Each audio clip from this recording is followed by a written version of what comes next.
औज़ुबिल्लाहिमिनश्शैतानिर्रजीम बिस्मिल्लाहिर्रहमानिर्रहीम। अस्सलाम वालेकुम। आप देख रहे हैं ग्लोबल डिफेंस व्यू और आज ग्लोबल डिफेंस व्यू में पाकिस्तान के एरियल एंटी सबमरीन और एंटी सरफेस वॉरफेयर के हवाले से जो एसेट्स हैं उस पे आज की ये सीरीज़ का ये दूसरा प्रोग्राम है कि हमने पहले बात की थी पाकिस्तान के पास जो मौजूदा इस वक्त इस्तेमाल में आ रहे हैं 3C ओरियन जो कि पाकिस्तान अब रिप्लेस करना जा रहा है। जो दूसरा एसेट पाकिस्तान नेवी इस्तेमाल कर रही है कहते हैं जी RAS-72 ईगल के नाम से। ये एक नया सिस्टम है।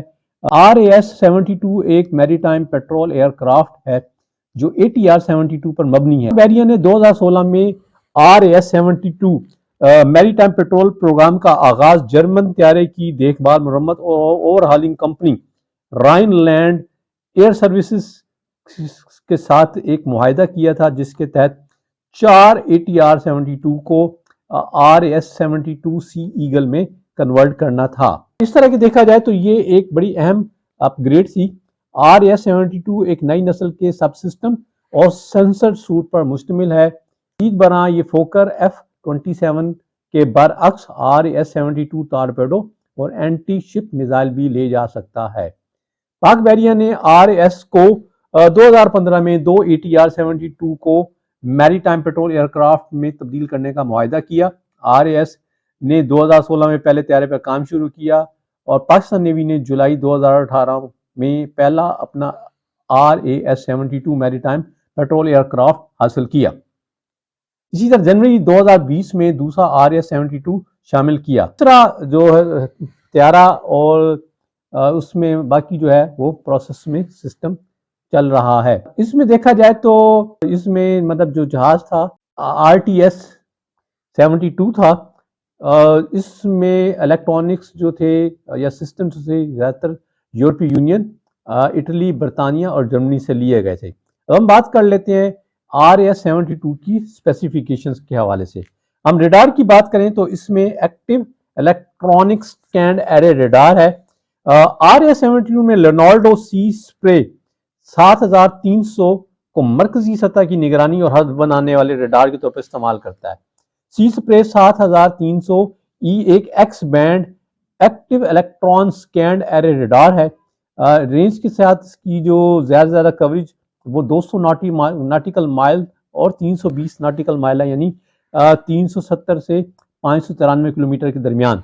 इसमें एक मसनूई अपर्चर रेडार मोड भी है और ज़मीन की हाई रेजोल्यूशन तस्वीरें फराहम करता है। इस तरह ये समंदर और ज़मीन पर निगरानी कर सकता है। RAS-72 के निज़ाम में इलेक्ट्रो ऑप्टिकल और इंफ्रारेड टर्रेट भी शामिल है। Star sapphire 3 RAS-72 air crew को इमेजिंग और वीडियो फीड इस्तेमाल करते हुए और मुख्तलिफ तरीकों जैसे थर्मल, कम रोशनी वगैरह में इलाकों का सर्वे करने की सलाहियत फराहम करता है, स्टाम कर सकता है। और असूली तौर और थ्योरी में RAS-72 AGM-1114 हेल्फायर जैसे लेजर गाइडेड हवा से ज़मीन मिसाइल को इस्तेमाल करने में भी मावनत मुहैया करता है। RAS-72 का इलेक्ट्रॉनिक सपोर्ट मैयर जो है इलेक्ट्रॉनिक इंटेलिजेंस यानी E-लिंट आलात के साथ साथ दिफाई मावन निज़ाम पर मुश्तमिल है। E-लिंट और DAS दोनों इलेक्ट्रॉनिक निज़ाम के जरिए काम करते हैं। DAS में मुमकिन तौर पर एक radar warning receiver, laser warning receiver और एक शेफ फ्लेयर सिस्टम शामिल है। E-लिंट सूट में मुबैना तौर पर 10 एंटीने इस्तेमाल किए गए जो फ्यूज़ेलाज के दोनों तरफ तश्कील दिए गए हैं। RAS-72 एरो डाटा के मिशन मैनेजमेंट सिस्टम का इस्तेमाल करता है। एरो मिशन सूट ऑपरेटर को सूरत हाल की एक मुख्तसर तस्वीर पेश करने के लिए RAS-72 के हर सेंसर से लिंक कर सकता है। RAS-72 के लिए एक अहम फायदा है क्योंकि ये अपने इंटेलिजेंस, सर्विलेंस और गवर्नेंस अफाल को सपोर्ट करने के लिए मुतअद्दिद किस्म के जदीद सेंसर जैसे कि इसके active electron scanned array radar, E-लिंट और इंफ्रारेड और इलेक्ट्रिक ऑप्टिकल टर्रेट सेंसर्स का इस्तेमाल है। पाक बैरिया का RAS-72 लिंक ग्रीन इस्तेमाल करता है जो कि एक tactical data link protocol system है जिसे मकामी तौर पर तैयार किया गया है। RAS-72 naval information exchange system के साथ डाटा का तबादला और वसूल करने के काबिल है। اسی وجہ سے RAS-72 کو پاک بحریہ کے عظمت کلاس میزائل سے لیس فاسٹ اٹیک کرافٹ کو حالات سے متعلق آگاہی اور ہدف کی تلاش میں مدد فراہم کرنے کے قابل بناتا ہے، جس کی وجہ سے طویل فاصلے تک مار کرنے والے اینٹی شپ میزائلوں کو مکمل طور پر استعمال کرنے میں مدد ملتی ہے۔ RAS-72 کو سیٹلائٹ کمیونیکیشن سیٹ کام سوٹ کے ساتھ بھی نصب کیا ہے۔ سیٹ کام RAS-72 کو beyond line of sight range weapon systems per communication اور سینسر فیڈ ڈیٹا منتقل کرنے کے قابل بنائے گا۔ اب ہم بات کر لیتے ہیں RAS-72 میں ویپن سسٹم کی۔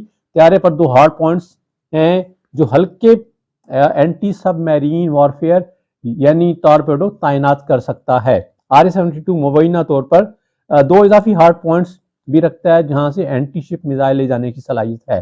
تاہم اس وقت پاک بحریہ نے RAS-72 کو اینٹی سب میرین وارفیئر آپریشن تک محدود کرنے کا انتخاب کیا ہے۔ اگرچہ اینٹی سب میرین وارفیئر پاکستان نیوی کا ان طیاروں کا کوئی بنیادی مقصد نہیں ہے، بلکہ ایسا لگتا ہے کہ پاک بحریہ بنیادی طور پر طیارے کو انٹیلیجنس، سرویلنس، ریکگنیشن اور ریسرچ سرچ اینڈ ریسکیو کے آپریشنز کے لیے استعمال کرتی ہے۔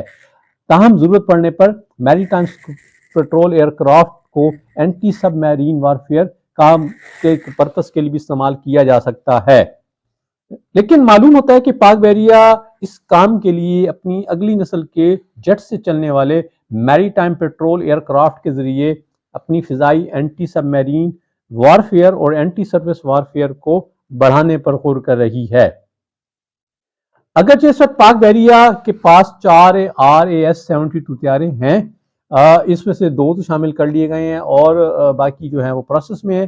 اب یہ معلوم نہیں ہے کہ آیا اس میں مزید اضافہ ہو سکتا ہے، لیکن اس وقت پاکستان نیوی کا ایک مستقبل کا پروگرام پائپ لائن میں ہے، جس میں لانگ رینج میری ٹائم پیٹرول ایئر کرافٹ کا ایک پروگرام ہے، اور اس پر ہم بات کریں گے اپنی تیسری ویڈیو میں۔ یہ تھا جی آج کا ویلاگ۔ خوش رہیں، آباد رہیں، السلام علیکم۔